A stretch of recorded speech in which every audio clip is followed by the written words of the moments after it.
this evening's presentation. I don't know how to pronounce it, so LTJG Allison Aitken of the U.S. Coast Guard will give an overview of the operations of the 8th District of the U.S. Coast Guard based here in St. Louis. The 8th District controls an extensive area of the middle of the U.S. with their span of radio communications in the mission to protect and safeguard our waterways. Would you like a marker on there with the big arrow? Yeah. Okay. Good afternoon, evening, everyone. So my name's Aitken. I am at Sector Upper Mississippi River. A little bit about me is I first studied at the Merchant Marine Academy, where I learned to sail container ships, a bunch of different commercial cargo ships, and that's where I got my GMDSS radio operator's license. I sailed on like 7 ships, so there's a couple of them on the screen of where I sailed to, and there's me on the container ships and stuff. But after graduation, instead of sailing, I decided to join the Coast Guard. So my first duty station is here in St. Louis, and that's where I work in the command center, and that's where we have our radio operations. But I also work in the incident management division, and that's where I do like environmental, any kind of incidents that happen, we respond. So that's like my main job. But yeah. So a little bit about the Coast Guard. There's 9 districts in total. We are in 8th District. So our headquarters is actually down in New Orleans. So that's District 8. And then, so Sector Upper Mississippi River, we cover all of the Midwestern rivers, like 2,200 miles plus, and all its tributary waters. And for our command center, we actually are a consolidated command center. So this is the first one. It was a historic thing. But basically, Sector Upper and Lower merged. So now we're one consolidated command center. So we have all the way up from Minnesota all the way down to Louisiana. And that's our radio coverage. And then right in the middle is Sector Ohio Valley. So here are our river tenders. So we have 5 in total that are all along the river, and they do mainly all of our maintenance operations along the river. They'll do buoy operations. I try to color code them to the stars where they match along the river, but they're always moving. We have multiple in our home port that aren't even on this screen. But our main thing in the command center is when they're underway and operating, whenever they leave port, wherever they're going, we'll take their radio GAR and we'll just check in with them every 30 minutes just to see where they are, make sure everything's all good. So here's our jurisdiction. So Sector Upper Mississippi basically has all of the Upper Mississippi River. Lower Mississippi does have jurisdiction as well, except for the command center purposes. We'll cover that, and then if there is a case or something, we'll then dispatch whoever is in that jurisdiction, and we'll decide all that stuff. The only time we send people like, oh, this is the wrong command center, is when it's in Sector Ohio Valley. So they just have like this little tiny space of mile, and that's when we say, oh, call Ohio Valley, and that's who covers that part of it. So Sector Upper Mississippi River, we have different departments. So you'll have prevention, response, logistics, intel, planning, and then you also have the command center. So I'm in the response department, but I collaterally work in the command center. And then each department has divisions. So you have like waterways, facilities, inspections, and that's just like a minor part, like breaking down the prevention. You know, they're planning to prevent things from happening. Responses, something happens, we're now thinking of the solution. Logistics is just our admin people who do like document paperwork and stuff. So then the command center, we have a 24-hour operation, and it consists of 4 people on the watch floor. 2 of them are 24-hour duties, and 2 of them are 12-hour duties. So we have the command duty officer, who's a CDO. They're the one in charge, make sure everything on the watch floor is being taken care of, everything's being done, and they'll assist whatever is needed. And then you have the secondary would be the OU. That's a 12-hour watchstander, so we'll have someone change, but there's always gonna be 4 people. And they're in charge of the search and rescue aspect, anything security, like law enforcement-wise, that's their main priority. And then you'll have the SU, so that's our situational unit. they're in charge of the marine casualty, so that's if there's a grounding, a bump and go where it like hits and then goes. That's only a river term. No other place will you hear that. And then, so that's their main priority. And they're also monitoring the cutters and everything in the area. And then we have our communications unit, our CU. That'll be a 12-hour, and that's the person you'll hear on the radio going through, giving all our broadcasts. And that's their main job. And then they're listening to hear if anything comes in over the radio, like, you know, Mayday, Mayday. That's like their main focus. So this is basically the job of our CU. So they monitor the 3 working channels. So you have 22 alpha, that's your just working day-to-day channel. Then you have 16, which is your emergency distress channel. And then we have a Coast Guard channel. They can also like change channels and like talk on another one if need be. But our main focus is these are the ones they're monitoring. But, you know, say like, oh, we need to reach out to a bridge branch, we'll change to channel 12 and we could reach out to them then. And then we also hold radio guards for our assets, helicopters, cutters, we have drones we'll hold them for. The drones, our operators will call us via phone. The cutters, they can do radio or phone. Helicopters, we have our own separate device, Cothin, and they'll call in through that to give us our radio guard. And we'll do regular check-ins. Helicopters will do every 30 minutes. Cutters will do an hour, 30 minutes, depending on what the mission is. And then we also monitor the radio towers and the equipment. So anytime a radio tower goes down, whether it's heavy winds or something, we'll have an alarm go off and we'll have an operator out there telling us like, okay, we'll have it fixed. And we have 2 systems because we'll have a primary and a secondary just in case. And then our CU mainly monitors that, but we also have it on our OU's desk, so if something happens, the OU can also help out. Rescue 21 is a little different on the rivers, but we do have it. Unlike most of the coastal areas, you can do lines of bearing and stuff, but we do have it. It's not like top of the line one as the coastal units, but we do have it if need be, but it's a little different in our area just because of how it is. Yep. So then RCU will send out marine traffic information. So this is the main stuff you'll hear from like the Coast Guard on the radios. So the most important one is the UMIB, which is an urgent marine information broadcast. And that's like if there is a distress, this is like the Coast Guard sending out this message like, hey, there's someone in distress in this area, here's the situation, and they're looking for help. So whether it be like a Good Samaritan trying to help out, that's kind of what we send out just to reach an audience at the widest. And we'll narrow it down to, you know, the radio towers in that area of where the distress was. That's for a MARB. And a MARB can also be for, that's the one where we're reaching out for Good Samaritans, asking for assistance.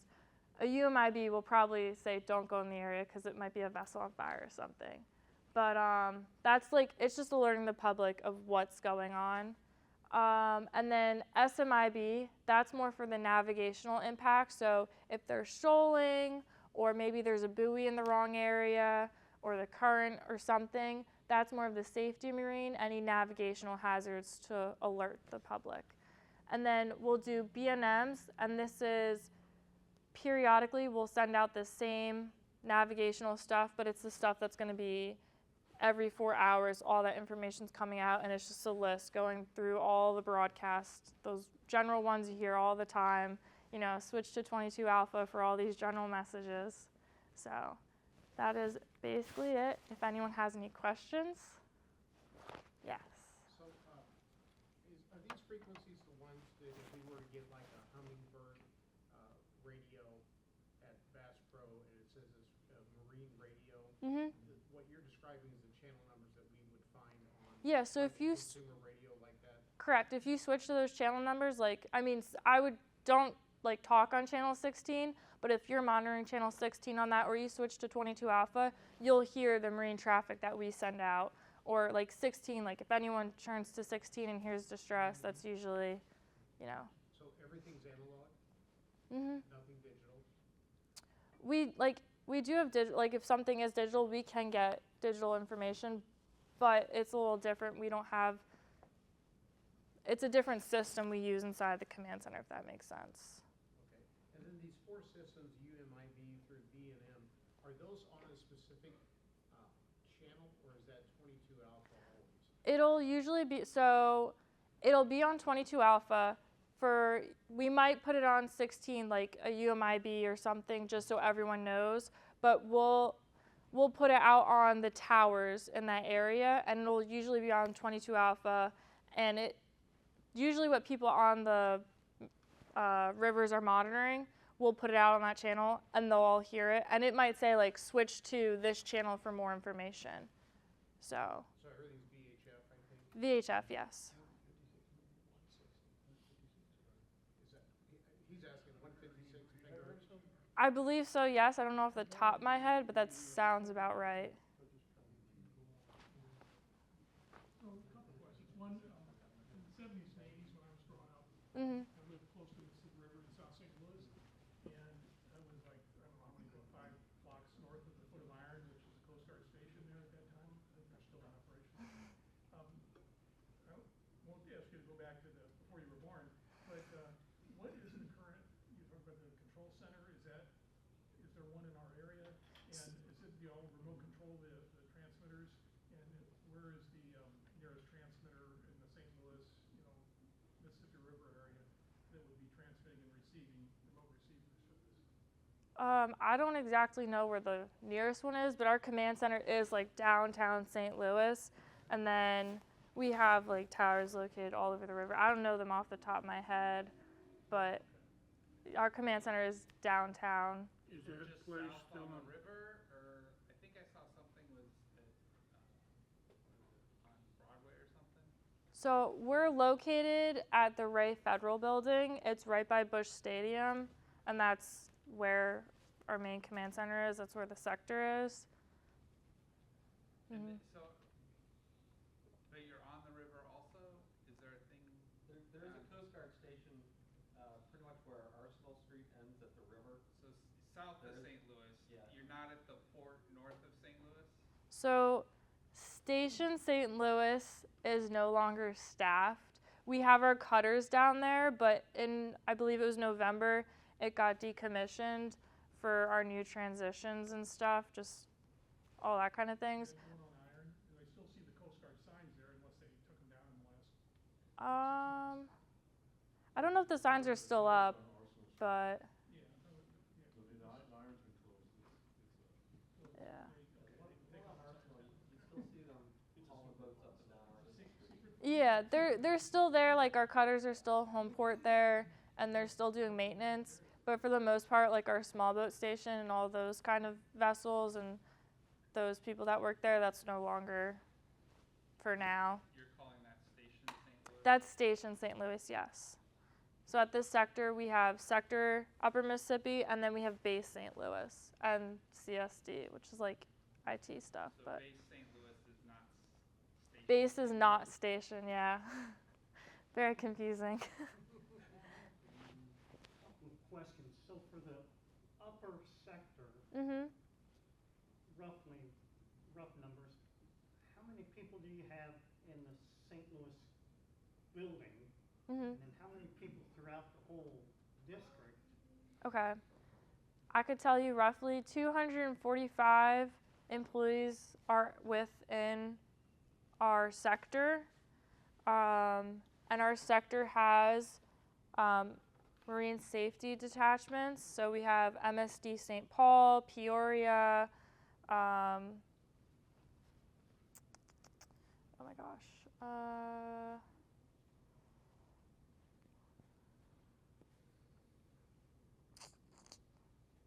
want to say there's like 6 of them or so, but they're all along, and there's 3 in upper and I want to say 2 in lower. But yeah, those are, I don't know how many are staffed in those ones, but I know for sector we have roughly 245, and then in the command center itself, maybe 30 to 40 potentially. That would just be a rough, I have no idea, but. The last two questions. week life, Mhm. and do you get involved with radio operations, or is that So typical work life is I'll go in at like 8 o'clock, I guess, for a normal work day. And that's me on the incident management side, just monitoring. And that's when the command center will call me if something happens, and then we'd respond, or I'll do a typical harbor patrol where we would just monitor the rivers and stuff. If I am standing duty, that's my because I'll stand CDO, so that'll be a 24-hour duty for me. So I'll go in around 6 and do a watch relief and take over, and then I'll be there for 24 hours. I don't usually use the radio much. I have used it occasionally. They'll do like radio checks and I'll go in, or, someone's got to use the head or something, you'll step in. Or we have had at times like someone test positive for COVID, what are you going to do? We have to cover. And with the CU, it's hard when you have to find a relief because they're the 12-hour shifts. So one person's on nights, one person's on days. You can't get a day person to cover a night person shift. They wouldn't have any sleep. So it does become a little hard when you have to kind of figure out covering. So it has been a time where we've had to cover for a CU, but yeah, we make it work. Do you sleep on your 24-hour shift? Yes, I do get nap periods. But if anything happens, they will wake me up. But I have done long nights sometimes. So you said you stand a 24-hour shift. How Mhm. many days would you typically work during the week like that? When I stand a 24-hour shift, I get a comp day, so I'm not on the next day. So I'd technically, I guess you could say, work 4 days of the 5-day week. If I work a weekend, sometimes I'll take the Friday or Monday off. But they try to keep it so you're not going to be overworked. And we just started this as lower, now started sending people up, so it's not just sector upper staffing. So we have 2 watch standards down and lower that are qualified. I believe we have a 3rd one coming up to qualify. So it makes us have a larger staff pool to pull from. So now instead of me standing 4 24-hour watches, I'm down to like 3 or 2 a month. Mhm. What interface with the Corps? I'm sorry, what? What interface with the Army Corps of Engineers? So the Army Corps, they mainly do the dredging, and we'll reach out to them for any navigational, because they're the ones that mainly keep the channel open and stuff. So we'll reach out to them with anything with regards to that. Like if someone calls in to say there's, they've grounded and they're saying, they're drafting 10 foot and we're supposed to have however deep there, we'll reach out to the Army Corps. Sometimes people, they'll tell us they're drafting this and they're in the channel and they're really more towards the left descending bank, but we'll reach out to them just to double check and stuff. But yeah, we work closely with them. And search and rescue? Search and rescue wise, we'll reach out to a lot. I mean, we reach to local police departments, fire departments, Army Corps if need be. We reach out to mainly, anyone who could help. Since we lost our small boats, we're really huge on partnerships with other OGAs, so yeah. Is that other government agencies? Yes, other government agencies, yes. Sorry, OGAs. I figured it out. At one time you've had a helicopter up here in this area. Mhm. Where is the station for the helicopter? So helicopters will come from Louisiana at NOLA. It is very rare we get helicopters up. We have had them do tests and stuff, and we'll have a helo go. They have one up in Wisconsin as well. They'll have it in Detroit, and they go to Madison and all that, and we'll cover their GAR sometimes. But very rarely do we get helicopters. Recently, I would say the most recent we had is we actually utilized an Army helicopter to help us with the SAR case, but it's very rare for us to have a helicopter, I will say. The county police in St. Charles County have a helicopter, right? Mhm. Do you ever call that in? We call, and if we think we need a helicopter, we'll utilize it. Now we started using drones, so we just got our pilots, and they'll launch the drones for if we need it. Recently, we haven't had any cases to use for a helicopter, but it is in the back of our minds, what our partners have and what we can utilize them for, and we talk with them, just to. What kind of coordinated issues do you have with like shares? I mean, mainly it's going out to different events and talking to them. I know in my field, like we'll go to different like sub-area committee meetings and talking to like EPA, DOI, and all that just to talk to them for like those kind of partnerships. For the command center, I would say it's a lot of the times we're just calling them on the phone and just, you know, saying like, hey, we have this going on in the area. And then they'll be like, oh, reach out to these people. And then we reach out to them, and that's kind of how it. Mm-hmm. I got about 10 questions. Okay. So what part of New Jersey? I'm from Monroe, New Jersey. It's very central Jersey, if you think that exists. But exit 8A. So not like where Tony Soprano was from, right? No. Not Vernon So if you Valley. found yourself in a jury box, Vernon Valley? I don't know. No. if you found yourself in a witness box in a case, legal case, the lawyer would reference you as LTJG Aitken? Aitken? So it's Lieutenant Junior Grade Allie Aitken. It's an O2. That's every time they reference you, they would call you LTJG Aitken? I mean, sometimes I just say, oh, Miss Aitken, you know, Okay. whatever is easiest, but officially, like LTJG or Lieutenant Junior Grade. Sometimes they just say LT, but that's an O3. Florida, we used to call them just LTJG or LT or Yeah, JG. It depends upon So, formality of it. right. so you said GMDSS radio operator. What is that, and what do you do to earn that license? So GMDSS, that's, to take that license, it's 2 exams. It was the Element 1 exam and the Element 7 exam. And that's your, GMDSS.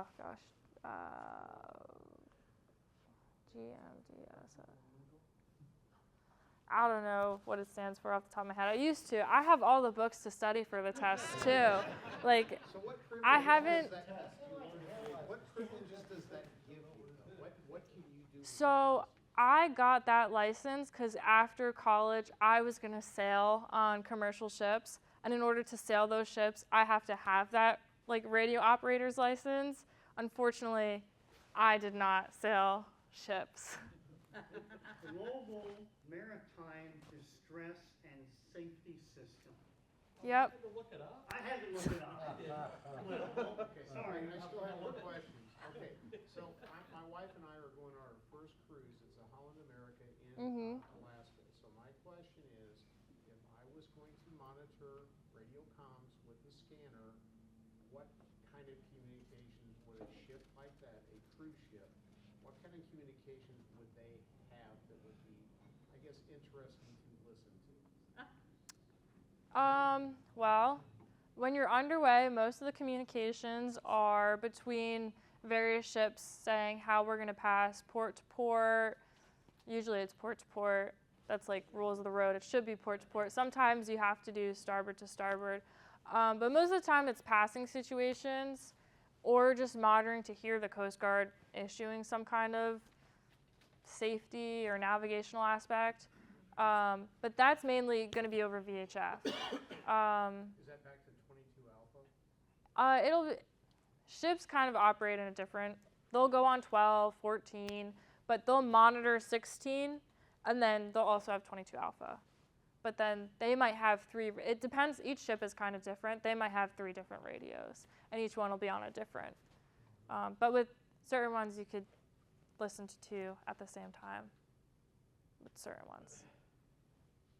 Okay, and if we are on the Mississippi River and we see a tug, not one of your tugs, but if we see one, how do you identify a tug nowadays? I mean, like who the owner is? I mean, Yeah, they do have names on their hull, and then each tug has an official number, and they're also on AIS for the most part. They should be on AIS. AIS? Yeah, Which is it's basically just, you can access it. I think it's like marine traffic. It's like a website or something. My mom used to use it to track me at sea when I was sailing. But You can actually look up any ship in the world, technically. You just type in their name. If you know their like official number and everything, you could look up all the information on them. It's like stalking, like Facebook. I take a pair of binoculars and I Mhm. find the ID on the hull of the ship, and then I go to AIS.com. You would just have to do marinetraffic.com or something. AIS is just them. It's like they have to input the information saying, here's where I am, here's my name, here's my speed, here's my intended position, all that kind of stuff. So, Basically the ship version of FlightAware. Yeah. Okay. Cool. It stands for Automated Identification System. mhm. And every vessel over a certain size is required to have it. Other vessels can have it, they don't have to. Cool. It's part of the SOLAS rules, and it's also defined in the GMDSS.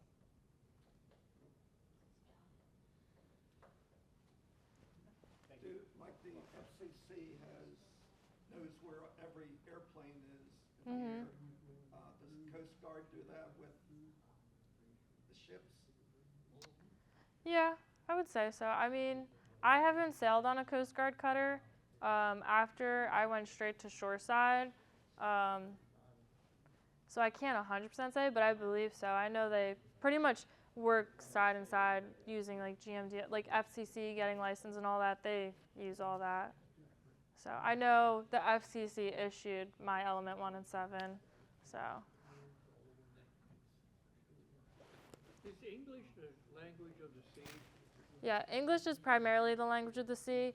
When you sail internationally, you will hear like other languages, but primarily English is the #1 spoken language on the radio. It might not be the most understandable, but it is primary.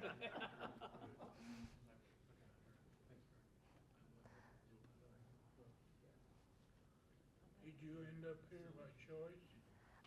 So the way it works is I get to put in a billet list. They'll give me a bunch. So I think there was about 60 different locations I could choose from. I think St. Louis was like my 13th choice or so.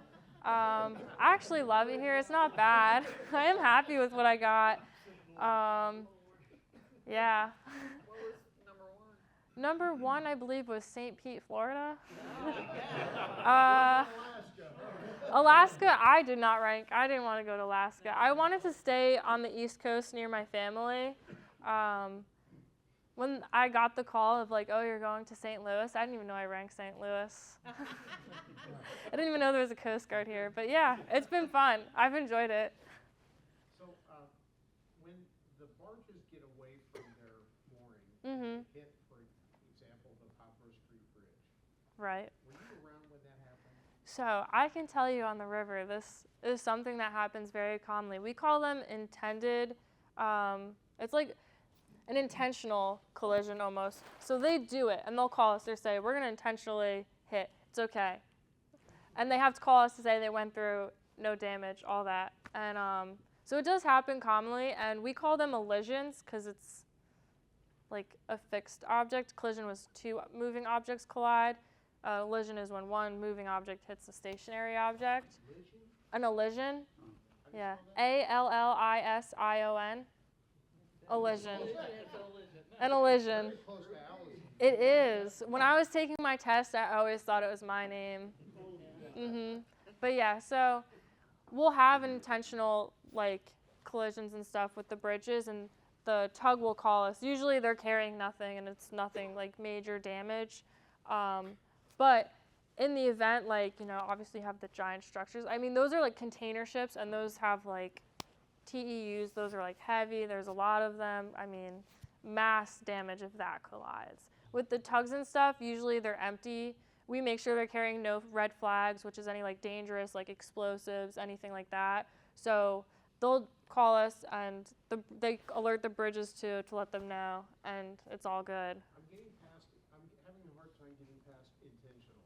I don't understand that. Why? I don't know why they intend to hit it. He's not running away, huh? I'm not sure. They just told me here they do it, and that was like news to me. I was like, oh, that's weird. But The Francis Scott Key illusion is not intentional. that was not intentional, and they don't do intentional like anywhere else. It's kind of just on the river. They'll call us to say we're going to intentionally collide, and That makes no sense to me at all. Slows it down. yeah, it might be to help maneuver them in whatever way. I'm not really sure. But it seems, it goes back to the lady that got fired over the tornado sirens. I hope she's not here, but it's like you got one job, right, to make sure Right. that thing is tied up. I mean, I will say sometimes they'll call us, they'll say we're going to intentionally collide, and then they're like, oh, we never hit. But I mean, when they do, they have to like make sure like no damage, their ship didn't take any damage, but it does happen on the river quite often. We'll do intentional. Tell them not to. Some bridges on the river, they don't allow intentional collisions, but there are other ones they allow it, and it's just That makes no sense.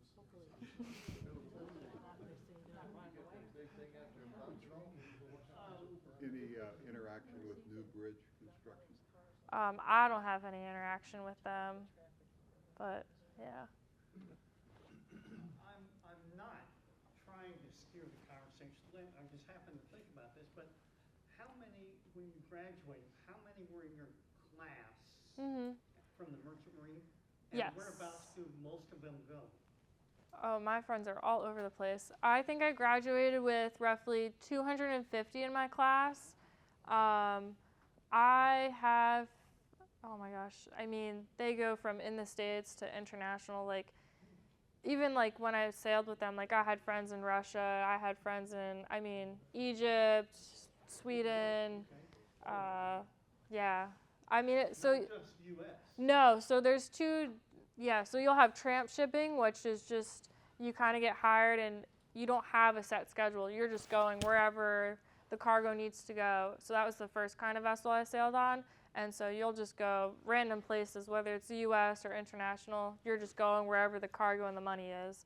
Then you have liner service, which is you're going the same route, so back and forth from one place to another, or you'll, like 3 places or whatever, and you're just doing that route several times up and down. But yeah, when you graduate, you have to sail a U.S. flagship, but you don't generally stay in the U.S. all that time.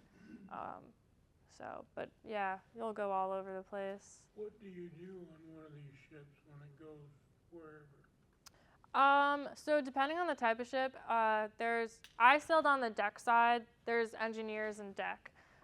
So deck aspect, you'll have your third mate, your second mate, your chief mate or your first mate, and then your captain. So your third mate's in charge of safety operations, so they're checking your SOLAS equipment, whether it's your immersion suits, life jackets, the lifeboat. You'll check the fire extinguishers, and you're doing all safety. And then you'll stand watch to navigate and do the operations at sea. Your second mate, they're in charge of more of the navigational aspects, so you'll do chart work, you'll do voyage planning and all that. Then you'll also stand your deck watch, and you'll still have day work where you'll go out, chip and paint and whatnot. And then your chief mate, they're in charge of the ship's stability, so you're making sure the ship is still going to float and the cargo is not going to shift or be impacted in any way. And then your captain is the captain, and they're in charge of everything and overseeing it all. So where do you fit in there? I sailed as basically I did third mate and then I shadowed second mate, dabbled in chief mate, but that's, yeah. But I have a unlimited as a third mate, and then I have a 100-ton captain's license, but I don't really use it. You said you learned the difference between collision and elision while studying for a test. What test was that? So in order to graduate, I had to take my unlimited tonnage license, so I took 7 exams. It's just Coast Guard exams to get my license. And while studying at school, collision and elisions were part of our topics of case studies. And I chose the elision one because it had my name similar. I think you said that as a civilian, you were going to go sailing. Mm-hmm. Could you tell us a little bit about that adventure? And it sounds like you didn't go and Mom was involved. Can you tell us a little bit about that? I did sail. I sailed over like 300 days. I sailed basically my first ship Well, my first ship was an ROS ship, and they worked mainly with like the Navy, and it was like if something were to happen, this is the ship we're going to use to deploy different materials to wherever it has to be in the event of a war. So I did that one, and we did sea trials, which is just getting the ship to run, testing out it, make sure it's still going to work. And it was an old ship. It took us 3 hours just to use the ballast and the thrusters and everything, so that was fun. Then I did a tramp ship where I sailed. Started in Egypt, went to Sweden, Finland, Canada, Italy, Greece, South Carolina, Texas. Then I joined another ship. I went from Hawaii to California back and forth. Then I joined another ship and went up and down New York, New Jersey, Connecticut. So I've done a lot of different sailings. But these are commercial ships. Mhm. Serving as the captain? No, not a captain. I was like a cadet and then shadowing all the positions and all that. So this is a paying job? Yep, paying. I got paid. Yep. Mhm. Yep. Right. But there wasn't anything solo like that. Like you have your own boat and you're like, nothing like that. I mean, I sailed with like my uncle on his boat, but nothing like just me. Unless, like a little whaler, I did that by myself. But nothing, not like a cruise ship or a yacht or anything. Maybe one day. When you go to all these different ports in different countries, Mhm. are you able to go and technically be a tourist? Yeah, you can. It depends. I mean, sometimes the days are long and like after work you just want to go to bed. But like when I went to when I went to Poland, like that was something I was really interested in. I explored. Egypt I explored, decided let me go ride a camel and see the pyramids. So you do get to do some cool things, but it is like long hours, long days, but it was a good time. I knew a member of the club here that was in the Coast Guard Auxiliary. But can you say a little bit about what the Coast Guard Auxiliary does, those volunteers, and if you know how many people in the St. Louis area are members? For sure. They are actively involved with us. They'll call us, and they do a lot of, they'll have their own boats, and they'll go out on the lakes and the rivers, and they'll actually call us, and we'll secure their radio guard. So we do work closely with them. They come to our monthly meetings. We'll have one rep come and, present. For response-wise, we just started working with our aux, and we did an auxiliary. We're doing an auxiliary hands-on training and qualifying them to do like pollution response and investigations, all that to help out for when we need them. So we do utilize them a lot. I don't know how many there are, but they are pretty active with us. I would say we utilize them. Do they have a training course or something they go through, do you know? I'm not sure, but I could give you a contact number of someone who's in the aux. I can look it up. I'm probably too old to do that. So when you took these trips between California and Hawaii, Mhm. there's no way you relied on VHF for that, right? Like for navigating, or If you got a Communication. phone home, right? yeah. So for phoning home, I guess. We had Garmin's. Like I had a Garmin, so if I really needed to, I could say like, "Hey, I'm in distress, help," or whatever. I never really used it to contact my mom. Most ships nowadays have like Star Internet, so you can like send emails and stuff. But there's also like all different types. You have Iridium phones on vessels. You have a Marsat C. There's all different like communication. Those sound like satellite phones. Iridium. Yep. There's not the traditional transmitter. That's not used anymore. There's still VHF, and What about HF? there's HF on some of like depending on the type of ship and the size and all that. They're required to have different communication technology on the ship. So that's all followed to T. Yeah.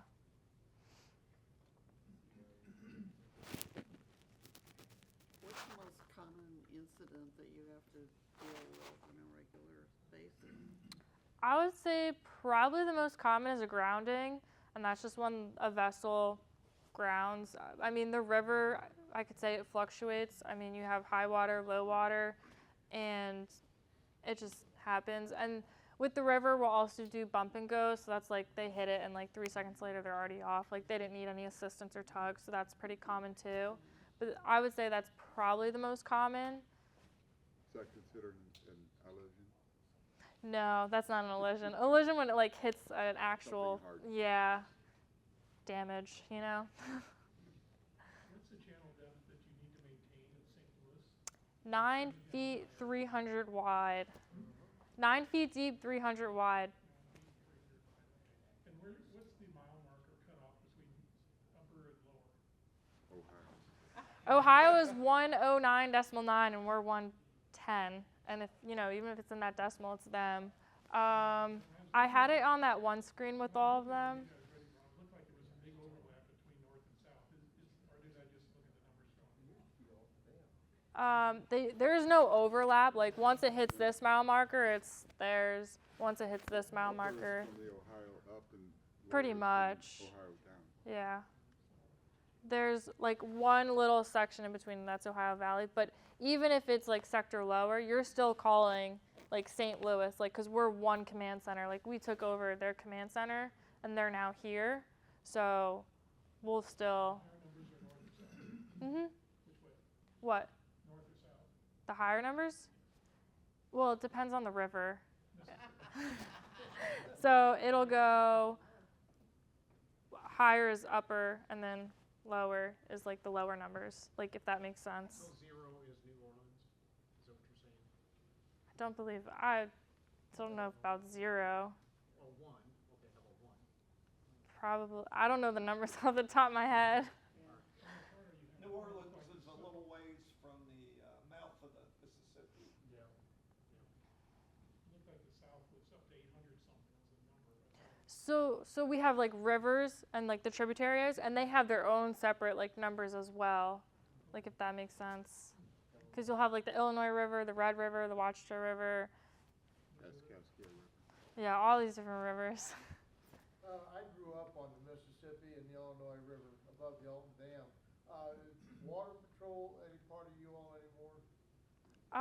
Or was it ever? You know, I grew up with the Water Patrol up on the Mississippi. Right. I'm sure we utilize them. Like if something happens, we'll reach out to them as well. I haven't while I was on duty, but I'm sure others might have. But we have a database, and like you'll plug in a mile marker, and it'll be like, okay, here's what's in this area, what we could utilize. So. I know in Missouri, the Water Patrol is the Highway Patrol. Yeah, they changed that over here several years ago.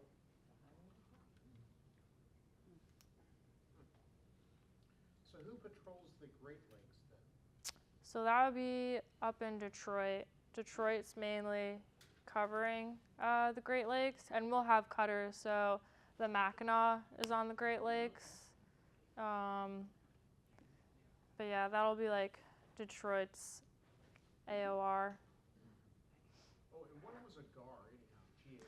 GAR? Oh, that's a general like risk assessment. So we'll do it like based on the mission. So you're going to go through a list like, okay, our assets, how well are they operating? Communication wise, what's, you know, any pros, cons, weather impacting, any events happening in the area. So, you know, it might be like, oh, sending out someone here is a high risk, but there might be a high gain, meaning we're saving lives or something. So that's kind of how we do a general risk assessment.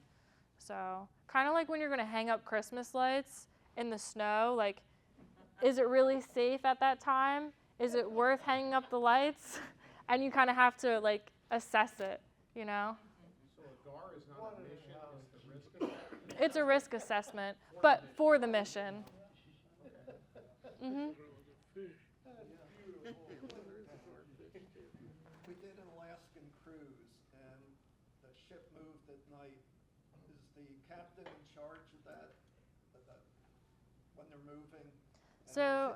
And is there another captain that does the captain's table for the meals during the day?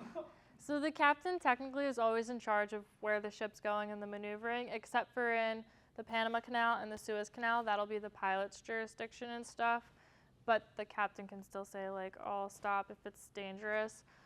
But the captain's not always standing on the bridge, so the mate will be in charge. So whether it's the second mate, third mate, or chief mate, they'll be in charge of the watch at night, and then they'll always have a lookout, and that would be like your able-bodied seaman just standing just to say like, oh, there's a vessel over here or something, you know.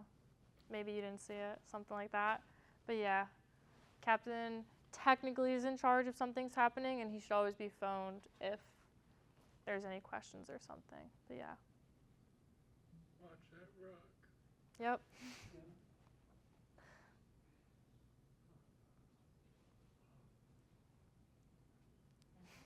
That it? All right. Good presentation. Thank you. Any last questions?